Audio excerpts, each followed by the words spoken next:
I was deployed in Afghanistan in 2004, Iraq in 2005, and back to Afghanistan in 2006.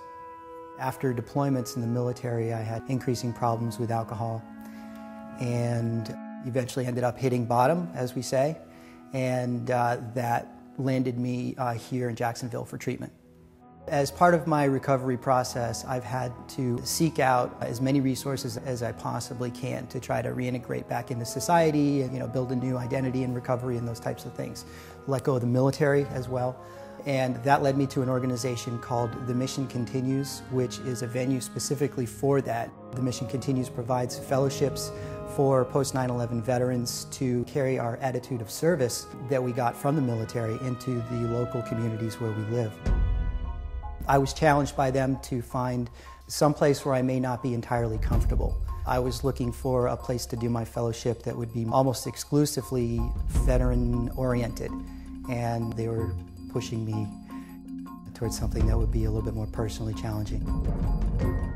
Initially, my time here at Sulzbacher didn't start working with veterans. It was very broad-based.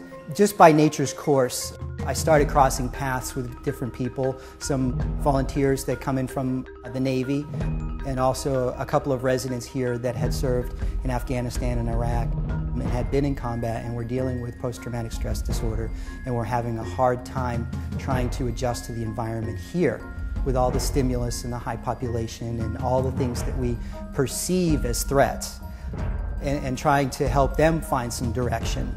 And so that turned into, I think, a learning process, not just for them and for me, but also for the center as well. And so that sort of integrated into a project that they were already working on as far as building out the new men's dorm that's going to be, I think, half set aside specifically for veterans. And so they started taking my experiences and the things that I was saying and incorporating into their plan.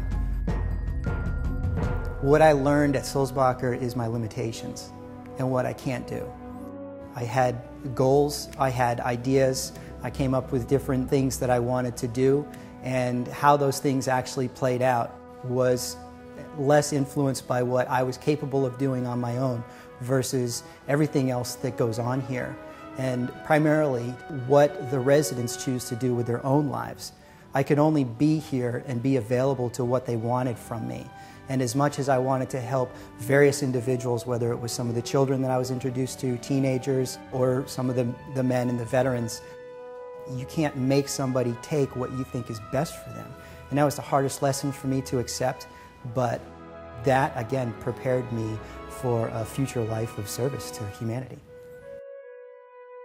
I came out of the military far more humble than I actually expected.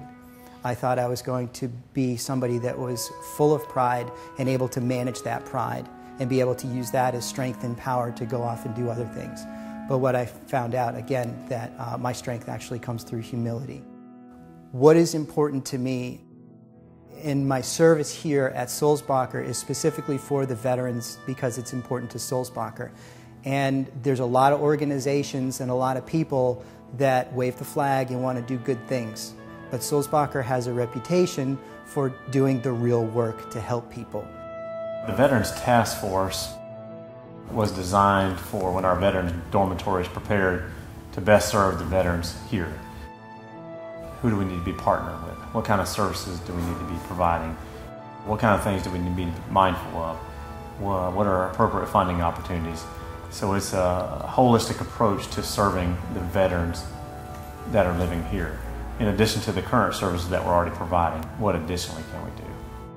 I'm going to share a little bit of something that happened that I think impacted the decision to form the Veterans Task Force and to continue going on carefully planned was when Cindy brought some people together, Cindy Funkhauser, the CEO, and we were talking about the location of where the Veterans Dorm is going to be built. And somebody said, that is a very good idea to put it, to build it up high and back towards the back of the campus because it'll make people with PTSD feel safe. And Cindy very openly said, I hadn't thought of that. There's probably a lot more that we need to learn. And so again, the interaction that happens in the learning process is an opportunity for the right people to be able to contribute. And I'm not convinced that a lot of organizations do that. So I think that makes Sulzbacher unique. David brings something to the veterans that a lot of the staff members here can't bring. He brings an instant respect, and that he served as a veteran. So the guys automatically, when they see him and get to know him, they have an instant respect for him. The clients here can spot somebody that has an egotistical or prideful type nature versus somebody that's humble and here to genuinely serve the population here. And he certainly has a servant's heart. He's a learner. He wants to grow, and his interest is what's in the best interest of the people that we serve.